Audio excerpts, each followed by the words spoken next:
सब दर्शक के नमस्कार बा।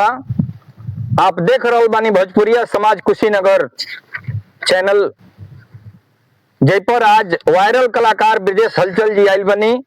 हमरा चैनल से कुछ प्रस्तुति बा यहाँ के रुआ सुन सकिले। देश विदेश में रहे वाला सभी सम्मानित साथी के हार्दिक अभिनंदन, वंदन, नमन, स्वागत बा।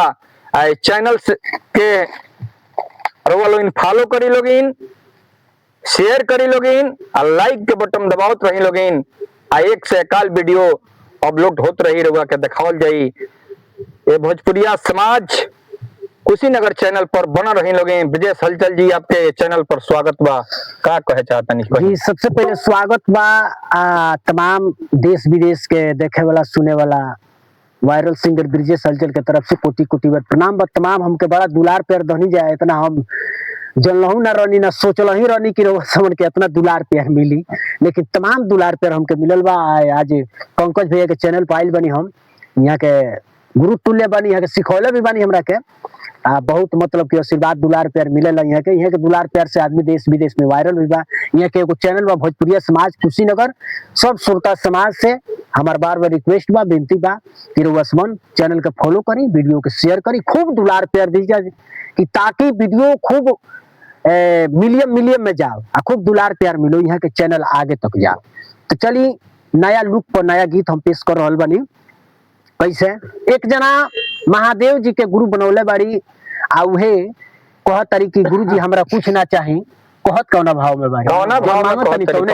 कहत तारी शिव गुरु धारे धइले बानी कि शिव गुरु धइले बानी, अरे रहु रे ध्यानवा, अरे रहु रे ध्यानवा, सलामत रहे कहली, अरे सलामत रहे गुरु हमारो सजनवा, सलामत रहे गुरु हमारो सजनवा, सलामत रहे हाथवा नहरा दम संगनवा, खन कटरा है हाथवा में हरदम संगनवा, खन कटला है हाथवा नहरा दम संगनवा,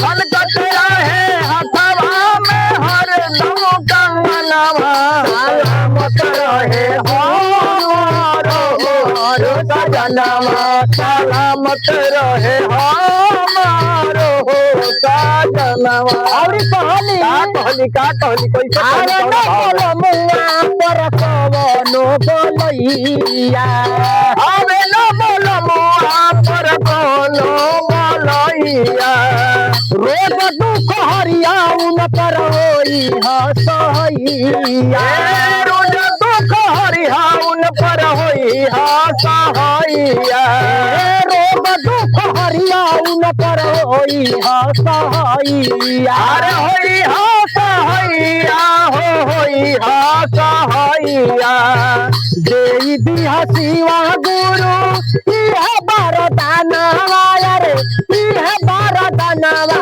सलामत रहे गुरु हमारो सजनवा, सलामत रहे गुरु हमारो सजनवा, सलामत रहे गुरु हमारो सजनवा, सलामत रहे गुरु हमारो सजनवा। और कहली कि आचार पसारी शिव गुरु मांगी ले आशीष हो, अरे मांगी ले आशीष, शिव गुरु मांगी ले आशीष हो, जीव मोर बलमुआ जे लाखो बरिस हो, जीव मोर बलमुआ अरे लाखो बरिस हो, जीव मोर बलमुआ अरे लाखो बरिस हो, चाही नाही शिवा गुरु पवन खजाना, अरे पवन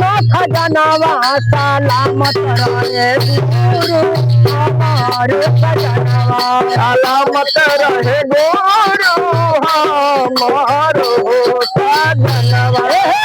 लास्ट में महादेव गुरु से कहत का बारी, का कहतरी हो, नैहर में सुखी रहे भाई भतीजा, भाई हो भतीजा, हो भाई हो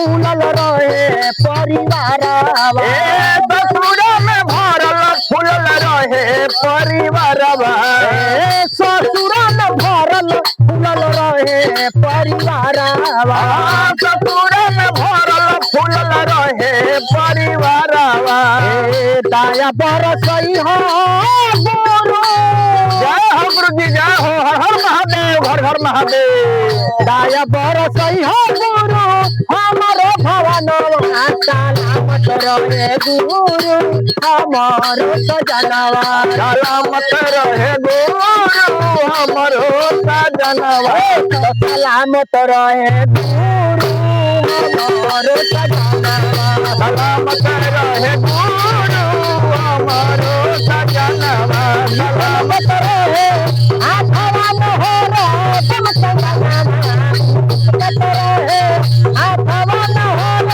तुम सजनवा सलामत रहे गुरु हमारो सजनवा सलामत रहे गुरु हमरो सजनवा हमरे सरकार करदा करो अरे खा गइला सलामत रहे गुरु हमारो सजनवा